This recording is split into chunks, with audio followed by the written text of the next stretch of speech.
Olá! Hoje a gente vai mergulhar um pouco nas ideias de Melanie Klein sobre saúde mental. Vamos nos basear bastante naquele texto dela de 1960 sobre a saúde mental, que é bem influente, né? A nossa ideia aqui é tentar entender o que ela realmente queria dizer com uma personalidade bem integrada e como o estudo começa, tipo, lá nos primeiros meses de vida mesmo. E já tem um ponto de partida bem legal, olha só. Para Klein, ter saúde mental não significa não ter problemas, sabe? Nem viver, tipo, numa paz absoluta. É mais sobre ter força, uma força interna para encarar os próprios conflitos. A nossa ambivalência, né? Isso já muda um pouco a nossa visão comum, eu acho. Ok, então vamos tentar abrir isso. O que define essa personalidade integrada para ela, afinal? Exatamente. Klein não está buscando uma vida sem angústia, não. A busca é por uma estrutura interna mais robusta. Ela fala em maturidade emocional, força de caráter e essa capacidade, né, de lidar com emoções que entram em conflito, tipo amor e ódio, que coexistem. E também uma adaptação à realidade lá fora que funcione, mas sem perder a liberdade interna, entende? No fundo, é conseguir juntar os pedaços da personalidade. Aqueles que às vezes parecem até opostos. Formar um todo mais coeso, mais verdadeiro. Essa força de caráter me chamou a atenção. O que seria isso na prática? Não é só ser teimosa ou inflexível, né? Não, de jeito nenhum. Essa força, ela se constrói bem no comecinho, na primeira relação mesmo, com a figura materna. Se as experiências boas com essa mãe internalizada, quer dizer, a imagem que a gente forma dela dentro da gente, se essas partes boas superam as ruins, isso cria uma base firme para o ego. É daí que vem a capacidade de ser leal, de ter convicções fortes, sabe? Mas não rígidas. É o contrário daquela pessoa que foge de qualquer conflito, que quer harmonia a qualquer preço. Klein via isso como superficialidade, uma negação da dor psíquica mesmo. E isso impede a profundidade emocional, impede o insight, que é essa capacidade de se perceber e até a gratidão de verdade. Entendi. Então a base tá lá atrás mesmo.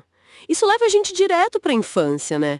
Como é que essa relação inicial, que parece tão simples olhando de fora, como ela molda algo tão complexo? Parece simples, mas é um palco intenso, um campo onde amor e ódio estão ali, ó, brigando desde o começo. O bebê, ele coloca para dentro, né, introjeta as experiências com a mãe. Só que as frustrações acontecem, é inevitável. O peito que demora, a mãe que sai. Isso, e Klein ainda fala de uma inveja que seria inata. Tudo isso aumenta os impulsos agressivos do bebê. E para proteger o amor que ele sente pela mãe boa desses próprios ataques agressivos, o bebê usa uma defesa. Ele divide. Ele faz uma cisão. A mãe vira duas. Uma totalmente boa, idealizada, e outra totalmente má, persecutória. Essa é a base do que ela chamou de posição esquizoparanoide, cheia de cisão e medo de perseguição. Nossa, é uma cisão quase como é, uma estratégia para sobreviver emocionalmente ali naquele momento. E depois dessa fase, o que acontece? Com o desenvolvimento, né? Geralmente ali pela segunda metade do primeiro ano, mais ou menos. O bebê começa a sacar que a mãe boa e a mãe má são, na verdade, a mesma pessoa. Uma pessoa só, inteira, com seus lados bons e ruins. Ah, E essa percepção traz uma angústia diferente. Agora é a culpa. Culpa por aqueles ataques na fantasia contra essa mãe, que agora ele percebe que ama e odeia ao mesmo tempo. Aí a gente entra na posição depressiva. E aqui surge uma coisa essencial. O desejo de reparar, de consertar o estrago que ele imagina ter feito. a reparação. Sim, desenvolver essa capacidade de reparar é um marco para a saúde mental. Se esse processo não vai bem, por muita angústia ou outros motivos, a pessoa pode voltar para a cisão. Às vezes adota até uma máscara de bom comportamento, sabe?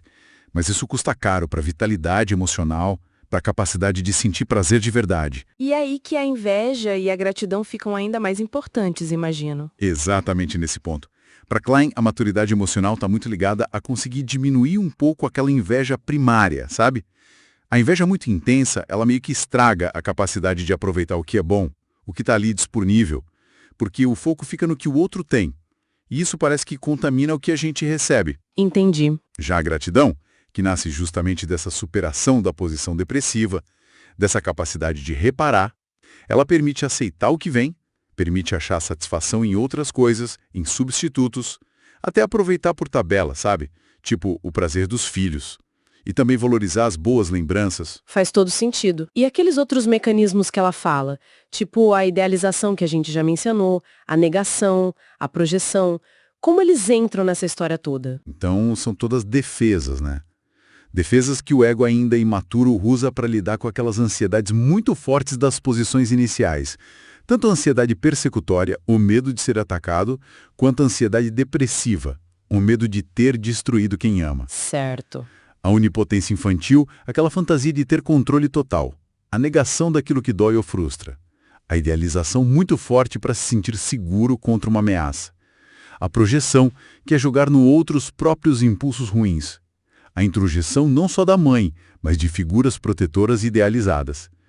Tudo isso são tentativas, umas mais eficientes, outras menos, de dar conta desse turbilhão interno. Mas o ponto central mesmo, o que leva para a saúde, é a integração. Existe um impulso forte, inconsciente, para juntar essas partes divididas da personalidade. Para diminuir a distância entre o eu bom e o eu mau. E, principalmente, para fazer o amor conseguir prevalecer sobre o ódio, diminuindo a força destrutiva dele. É um processo que não acaba e muitas vezes dói, porque significa encarar a própria agressividade, a própria capacidade de odiar. Mas é fundamental. Quanto mais integrada a pessoa consegue ser, maior a tolerância com ela mesma e com os outros. Maior a força do ego, o equilíbrio mental. Nunca vai ser uma integração total, perfeita, né? Mas o esforço para ir nessa direção é que fortalece o caráter. Então, tentando resumir aqui, a visão da Klein sobre saúde mental é bem profunda, né? E desafiadora. Não é sobre fugir da dor, mas sim integrar amor e ódio, desde o comecinho da vida. É desenvolver essa força interna para lidar com os conflitos que vão aparecer de qualquer jeito. E buscar um equilíbrio que, nossa, vai muito além de uma adaptação só por fora ou de um sucesso aparente. Perfeito. É isso mesmo. E tem um elemento que atravessa tudo isso, que é o insight, como a gente falou. A possibilidade de ter saúde mental depende muito da capacidade de ter alguma percepção dos próprios impulsos, das fantasias, dos conflitos, sem que as defesas acabem abafando totalmente essa compreensão.